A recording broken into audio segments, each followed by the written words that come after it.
So you've set up your project plan. Now what? This is most often where people get stuck, and it's definitely the hardest part of all of this.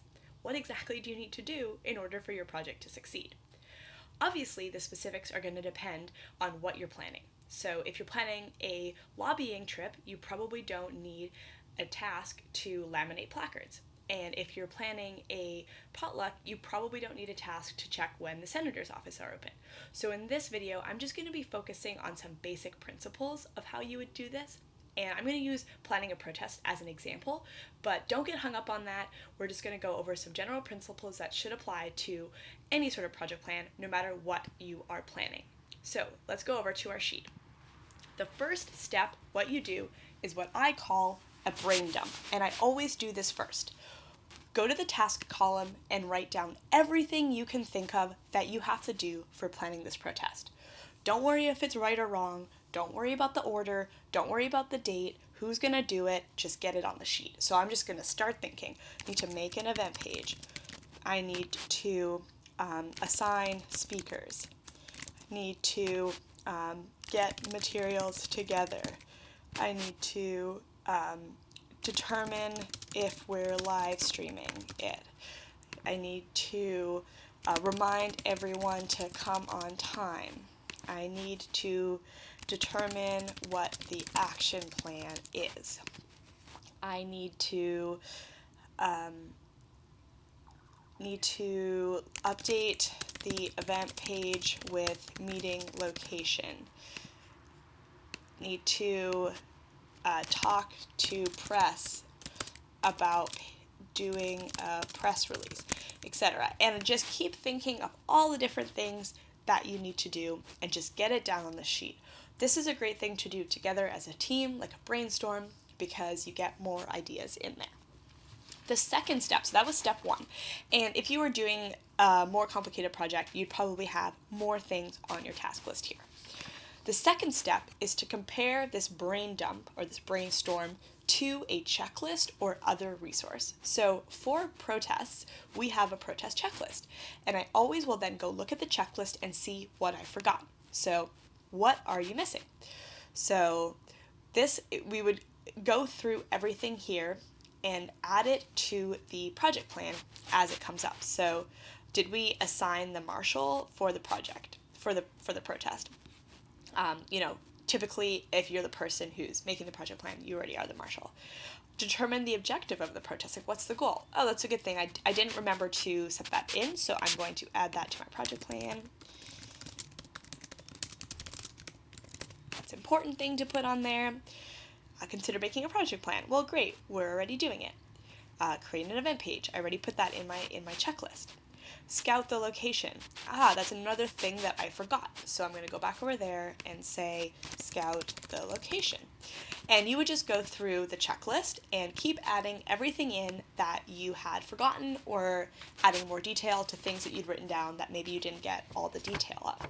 Another thing to reference when you're making this, in addition to checklists, would be other project plans that you've made. So I would look at a project plan for a similar type of action and look at the tasks that happen for that one and add them in. So typically, let's say I'm organizing a march, then I would look at another March project plan to see what I had missed. So that is step two.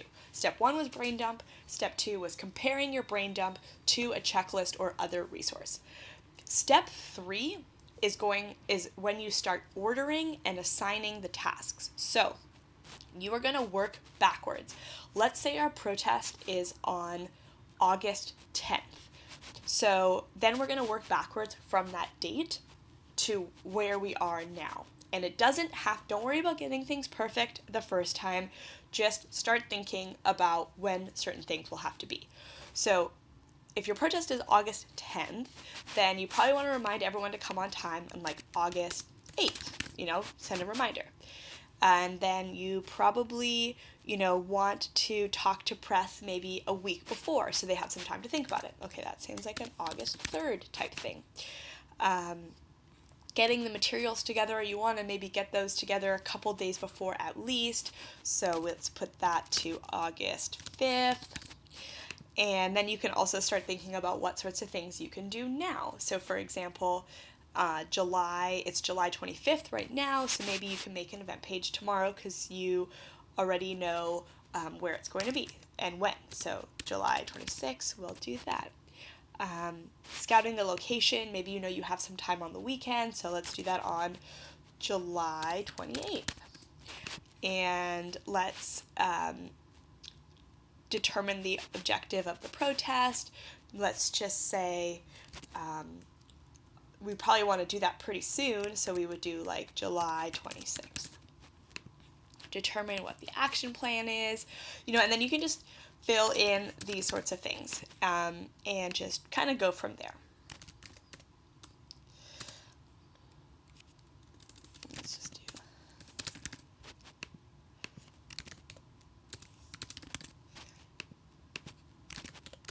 All right, so now let's just say you have these dates in here, and you can then, this is really important, go up here and click on this button, and it will say sort the sheet from A to Z. And you'll click that. And then it sorts it in date order. So you can see now that it says July 26, 28, 30, August 3rd, 5th. So this is in the date order. This is how you sort anything up here. Like any column can be sorted by alphabetical order. And when it's numbers or dates, it will sort it from like the soonest date to the last date. So in addition to doing the date, we can also just start thinking about who might do these things. Obviously, that's going to depend a lot on your team, so I'm just going to totally make this up.